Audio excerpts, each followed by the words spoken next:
ભારતમાં ચાલુ સપ્તાહના પ્રારંભે કોરોનાની એન્ટ્રી થયા બાદ રાજ્યના છેલ્લા ચારેક દિવસથી કોરોનાના કેસો સામે આવી રહ્યા છે, જેમાં જામનગરમાં પણ કોરોનાએ રી-એન્ટ્રી કરતા પ્રથમ પોઝિટિવ કેસ સામે આવ્યો છે. સંભવત વિદેશથી આવેલા શહેરના પંચવટી વિસ્તારના 37 વર્ષીય યુવાનનો રિપોર્ટ પોઝિટિવ આવતા આરોગ્ય તંત્ર દોડતું થયું છે, જે સાથે તંત્ર દ્વારા તકેદારીના તમામ પગલાઓ લેવાઈ રહ્યા છે. ખાનગી હોસ્પિટલમાં સારવાર લેનારા યુવાનનો રિપોર્ટ પોઝિટિવ આવ્યો છે, જેની તબિયત સુધારા પર હોવાનું જાણવા મળ્યું છે.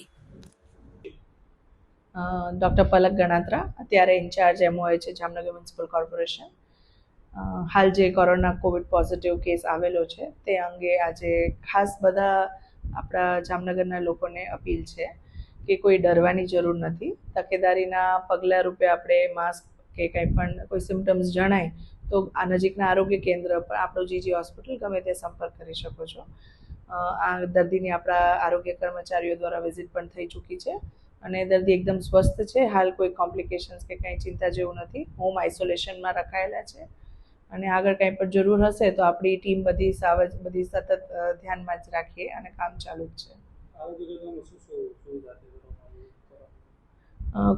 કોરોના સંદર્ભે આપણા બધા જ મેડિકલ ઓફિસર્સ, બધા લેબ ટેકનિશિયન્સ બધાને જ ઓલરેડી એક મિટિંગ કરી અને બધાને કોઈ પણ એવા સિમ્ટમ્સ જણાય જેવા કે એક્યુટ રેસ્પિરેટરી ટ્રેક્ટ ઇન્ફેક્શન્સ છે, આપણે બધાને ખ્યાલ જ છે. એવા કોઈ દર્દીઓ આવે તો ખાસ જરૂર લાગે તો એમના સેમ્પલ કલેક્શન કરી જીજી હોસ્પિટલ ખાતે મોકલાવી શકાશે અને કંઈ ડરવા જેવું નથી હાલ. પણ આપણે ખાસ જે સગર્ભાઓ છે, મોટી ઉંમરના છે, જેમને અન્ય બીમારી ડાયાબિટીસ હોય કે એ લોકો સાવચેતીના પગલાં રૂપે બહુ વધારે જે ઝોનમાં અત્યારે ફેલાતું હોય તેવામાં ટ્રાવેલ કરવાનું ટાળી શકે તો એ સારું રહેશે.